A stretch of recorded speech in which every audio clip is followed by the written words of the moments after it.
Sí, hoy queremos conocer una herramienta que contempla nuestro ordenamiento jurídico y que sirve en ocasiones, en situaciones específicas, pero mucho más comunes de lo que podemos pensar, para empezar de nuevo, para poder levantar cabeza y tener un futuro, evitar lo que se llama la muerte civil de personas que por diversas causas, a veces por desconocimiento, por mala suerte, por imprudencia, en fin, entre otras muchas cuestiones, tienen sobre su cabeza deudas inasumibles. Hablamos de la ley de la segunda oportunidad. Está con nosotros Manuel Carrasco, que es abogado, especialista, entre otras cosas, de esta ley, desconocida en cierta parte, en cierta manera, y enseguida vamos a conocer un caso muy concreto y muy llamativo, pero nos sorprendería el perfil de personas que ven una tabla de salvación en la ley de segunda oportunidad, pero ayúdenos a conocer el origen de esta ley, el contexto, la filosofía que hay detrás. Bien, buenos días.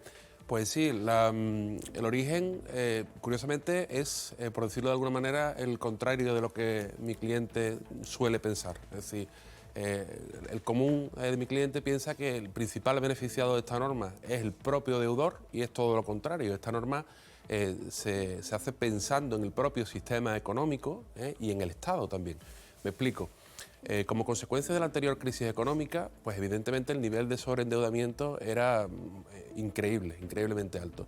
Las personas, cuando se encuentran en situaciones de sobreendeudamiento y no pueden atender sus obligaciones y no prevén que vayan a poder hacerlo a corto plazo, porque lógicamente cuando una persona, un asalariado, un trabajador, acumula un volumen de deudas tan alto que ya no puede obtener financiación y que no hay ninguna manera de reestructurar la situación, pues ya sabe que eso es un camino de no retorno.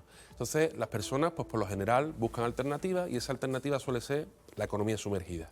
Claro, una persona que se da a la economía sumergida porque no tiene otra solución, no tributa lo que debe, no cotiza lo que debe, no va a ser cliente de entidades financieras en lo sucesivo.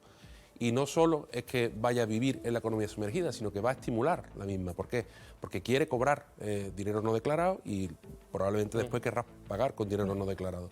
Luego, ¿de qué se trata? Se trata, pues, básicamente de remar a favor de la recuperación económica. Es decir, a mi cliente se le perdona, al común de las personas que se pueden acoger a esta norma, se le perdona por su condición fundamentalmente de contribuyente y de consumidor. Es decir, se pretende contar con todas las personas para la recuperación económica. Por lo tanto, bueno, el origen es ese. Entonces, basta con ver países como Estados Unidos, en los que desde 1800 y pico ya tienen este tipo de sistemas. Sí. Vamos a ver, está claro que estoy de acuerdo con Álvaro, yo creo que es una de las leyes más desconocidas que tenemos ahora mismo. Cualquier empresario que fracase en su proyecto, cualquier emprendedor, puede acogerse a esta ley. ¿Qué requisitos hay que tener? O personas también, personas también, no hace falta ser un empresario. ¿Cuáles son los requisitos? Pues los requisitos son bastante amplios, es decir, la falta de acceso a esta norma es puro desconocimiento, porque la realidad es que los requisitos son muy básicos y son tan básicos pues por el motivo que explicaba, porque está pensada para que el mayor número de personas posibles se acojan porque le hace falta al propio sistema. Luego los requisitos, bueno, dependen un poco de la vía de exoneración, porque hay perdón con plan de pago, perdón sin plan de pago, pero en términos generales, pues tan básico como no haber hecho el concurso anteriormente en determinado periodo de tiempo, no haber sido condenado por determinados delitos específicos en un periodo de tiempo, requisitos muy elementales. No haber rechazado una oferta de empleo adecuada a la capacidad del solicitante durante un periodo de tiempo. Bueno, y obviamente, como es natural, que las deudas sean superiores al patrimonio, claro, porque esto es un procedimiento pensado para las personas insolventes, es decir, para quien no puede atender sus obligaciones, ¿no? Y por último, el requisito de la buena fe, que es bastante también más sencillo de cumplir de lo que la mayoría de mis clientes piensan, porque parece que ahí la tendencia a creer que hay que hacer un sobreesfuerzo para demostrar que eres especialmente nada más lejos de la realidad. La buena fe basta con que no exista mala fe, quiere decir, no ocultar información, presentar documentos falsos, muy básicos. Hay un caso concreto que es el que hablábamos al principio, de una persona que ha sido exonerada de todas sus deudas que ascendían, si no me equivoco, a más de 700.000 euros. Sí, casi 800, sí. Pero es un perfil bastante común, quiero decir, en este caso en concreto, por ejemplo, es un matrimonio joven, que, bueno, las deudas venían fundamentalmente por derivación de una sociedad familiar, lo cual es bastante frecuente, porque claro, en las empresas casi siempre, o por lo menos con mucha frecuencia, obligan al empresario o al círculo cercano del empresario incluso a participar de las obligaciones de la empresa. Entonces, si la empresa no funciona por el motivo que sea, que pueden ser obviamente innumerables los motivos que pueden llevar a esa situación, y pues al final la persona física que está detrás acaba respondiendo. En este caso, por ejemplo, pues ya digo, casi 800.000 euros para un matrimonio, pues el trabajador por cuenta ajena, normal y ella una autónoma pues con ingresos reducidos.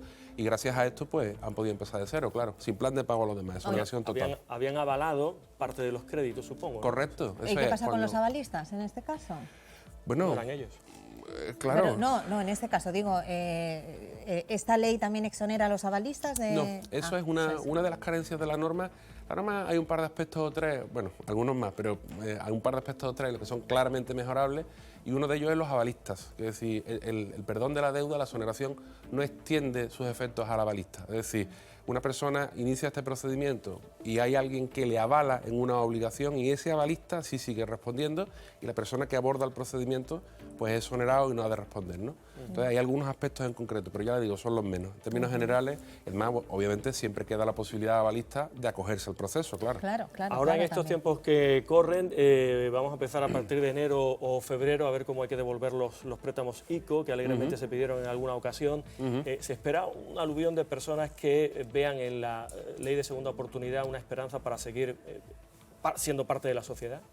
Bueno, de hecho los números son claros, es decir, ya hay un repunte extremadamente significativo de concursos tanto de personas jurídicas, de empresas, como fundamentalmente de personas físicas. Es decir, los concursos de personas natural se han disparado y lógicamente se espera que sigan incrementándose porque los efectos los demás obviamente no son inmediatos, sino que se intenta mantener la actividad de todo lo que es posible y ya en último extremo pues se presenta el concurso. Entonces ya se han disparado y se espera que repunten mucho más, efectivamente. En otras culturas, como la americana, por ejemplo, fracasar, en fin, arruinarse es parte de la vida, ¿no? Quizás en Europa y en España en particular eso está muy estigmatizado, por eso se oculta hasta el último momento en el que ya es prácticamente inasumible, ¿no? Parte de la filosofía.